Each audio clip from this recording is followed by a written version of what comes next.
My name is Assan Sallah.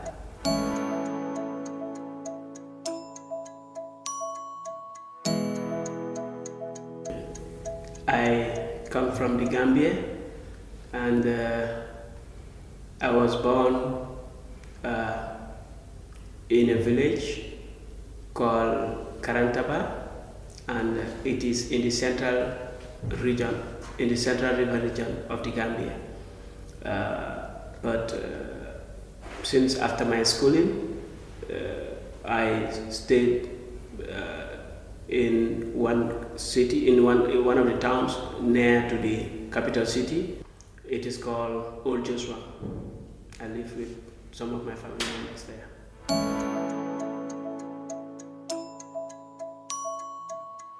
Well, I got a visa to travel to Spain, and when I went to Spain, I decided to continue to Germany. That was how I came here.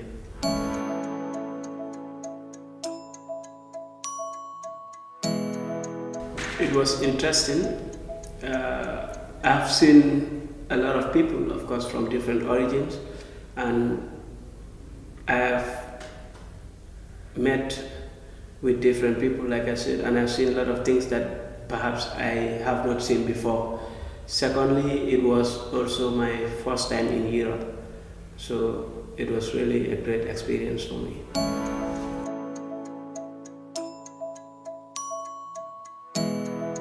Yeah, I left my home country because I fear persecution.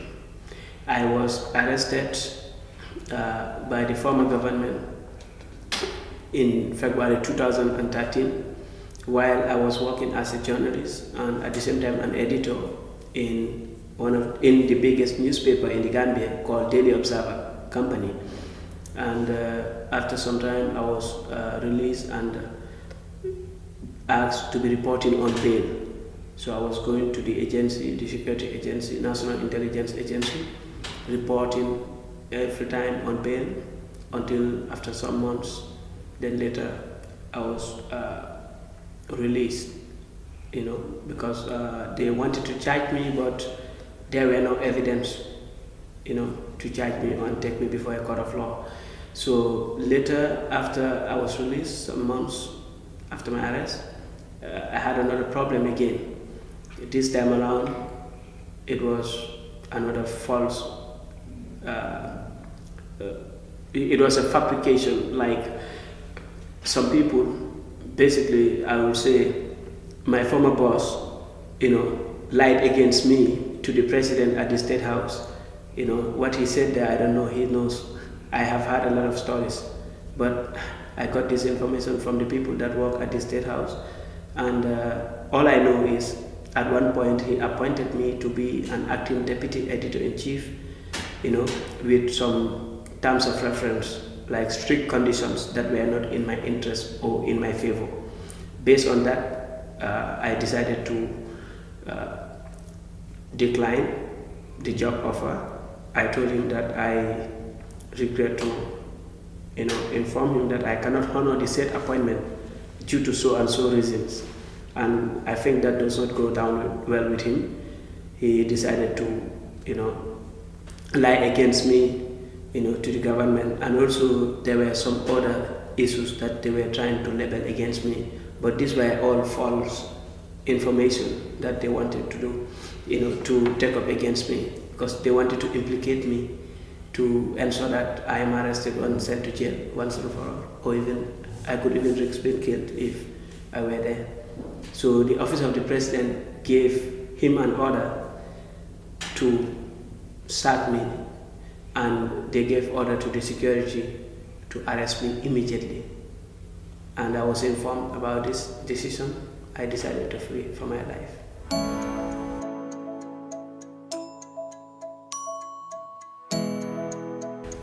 Well, here is very different from my home country. Of course, we know what happened in Africa is different from what happened in Europe.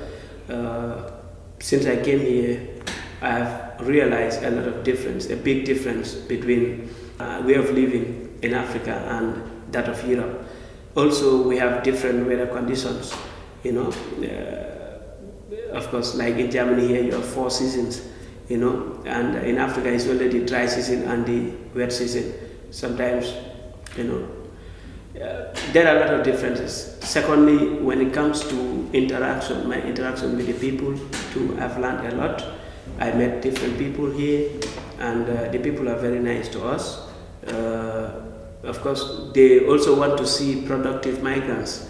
I realized that in my interactions with them, and things have been improving anyway on our side bit by bit since we came, and we're meeting different people, we have different contacts, and thank God we're participating in different events and activities, and also trying to contribute our quota towards the advancement of this society where we find ourselves in.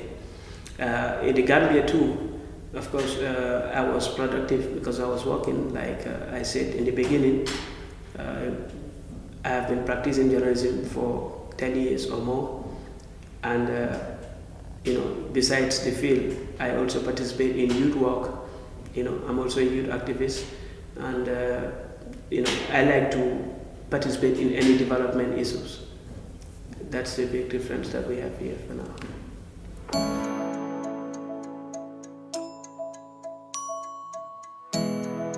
Well, I miss my family. It's been 4 years now. I fled from my country in 2013 June, and now we're in 2017. So it's been so long. And secondly, I miss my family because 2 months after I left or fled into exile, I lost my dad, which was very painful for me, and I will never forget about that. Until today, I cannot go back to pay my last respect to him.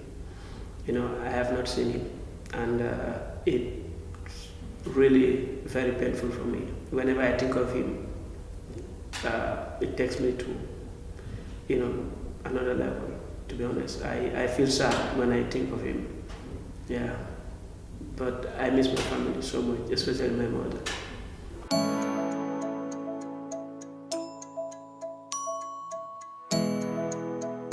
I miss working with my colleagues in the field of journalism, and especially some of the investigative stories that I used to do.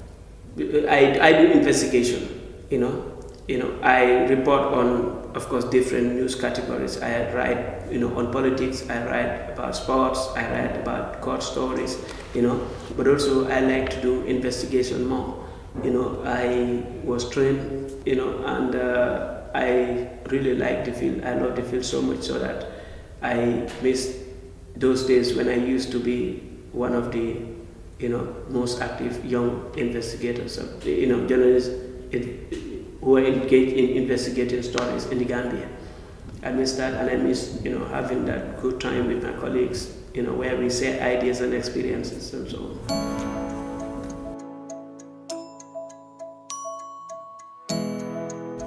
The most important for me in my life, of course, is to get a good living, good livelihood, be free, have that freedom, of course, live in a free environment, and that is one of the reasons why I am here today, because there is democracy here and there is freedom here.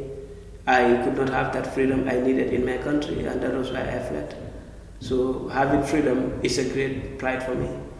It's very important for me. And of course, I want to continue to remain healthy and to be able to do my work as expected.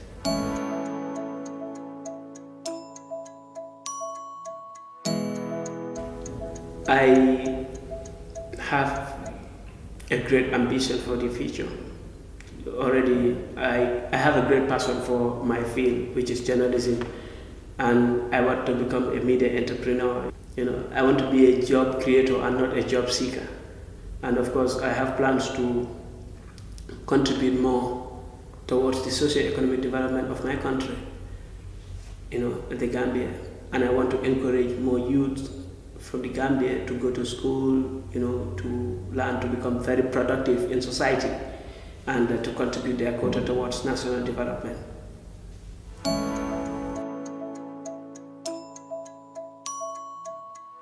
I would like to participate in any development process that is taking place here. Hence, I am here for the moment, and I want to continue the good interactions that I already have with the people here. And of course, as a development-oriented journalist, I would like to encourage that everybody try to do something, not only for his or her own good, but also for the advancement of the society in general, and I want to see many more productive migrants, who are actively participating in the development of the society they live in, and thank God the people here are very friendly and open, and with time we hope that they will give us more opportunity to explore our potentials.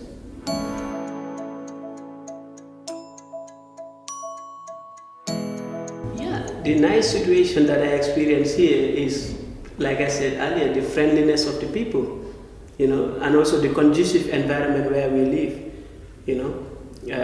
I understand we still need more, to gain a better livelihood, but we thank God that, our basic needs are all provided, and the people are kind and friendly, and we're interacting, and when it comes to any development issue, especially with regards to migrants or immigration or refugee issues, they think of some of us, which is a great honor and pride. This does not come simply because we are sitting also, but it's because they've seen us doing something actively, something positive, and we actively engage in any positive development, and that is why they appreciate some of us, and they like to work with us, which we are really grateful for. For example, I was invited to one conference organized by some members of the Flight and Migration Office, and of course in collaboration with the members of the Protestant church in Dona Esinya, and this was a program, an event that they organized to talk about Ramadan, and I was invited to talk about Ramadan in the Gambia, my homeland, the social aspect of it, the economic aspect of it, and many other issues, and what involves around Ramadan or during that period. Of course, on the religious aspect, we all know how Ramadan came into existence and why we are fasting the month of Ramadan, which is all part of, worshiping our Lord. But also they wanted to hear more or know more about these things, from us. And I was chosen to represent the Gambia. And I was in that program together with colleagues from Syria, from Turkey, from Eritrea, Afghanistan, and Iraq. And it was a very wonderful evening. Thank God I went there, I participated very well, and my contribution or participation in that program was very successful, and it was highly appreciated by all the audience, members of the audience who were there, and even those who read it in the newspapers afterwards. It was also published in the newspapers, German newspapers, and it was just a great success.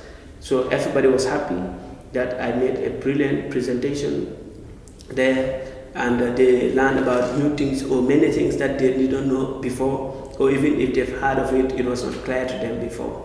But since after that presentation, everything was quite interesting and clear to them, and they appreciated so much. So they thanked me for my participation, and they decided also, of course, to organize another conference for Gambian migrants, which was held recently, just last week. And I was also the keynote speaker. Of course, I was invited to make another presentation there, which also went successfully. So to be honest, these are some of the experiences that I had with the people here, and I really appreciate it so much. I am greatly honored, and I thank God that they're beginning to realize some of the potentials in some of us, and we are also trying our best to contribute, whatever positive way we can do, for the advancement of the society, which is indeed a great honor.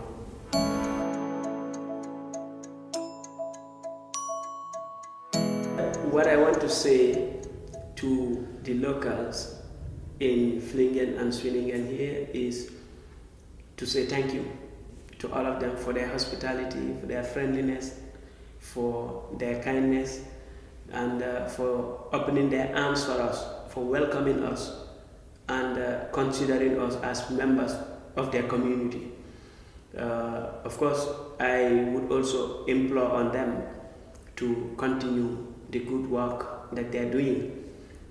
We are really appreciative of their work, and I appeal to them to continue to support us, because we are migrants here, like I said in the beginning, and we need their support. We need the cooperation of all to be able to move ahead, to be able to gain something positive, to be able to continue our schooling, and even after schooling to be able to live and work here for some time, if time demands it, So we really say thank you to everyone for their support, and thank you.